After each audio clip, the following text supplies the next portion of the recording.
Я помню, как ты вот в одном из гонок рассказывал по поводу пространства, как Бронислав Брониславович, ты говорил, что у него есть там буквально полчаса, он все равно раскладывает там все вот это вот дело. В другую сторону, давай. Спасибо. Просто. Все, нет, то есть как раз, ну и ты объяснял, что он говорит, что даже если у меня полчаса времени, я все равно хочу там создать пространство. Как вот ты к этому относишься, ну, к такому вот прям отношению щепетильному к этому? Ну, для тебя это так же или нет? Ну, тут вопрос главный, что тебе нужно, что ты хочешь от своего действия, любого, в любой момент времени.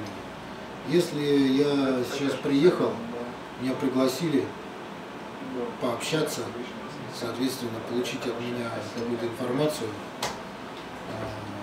я вроде бы ею обладаю, но для того, чтобы ее передать максимально качественно, грамотно и полно для самого себя в первую очередь, да, нужно, соответственно, подготовить пространство.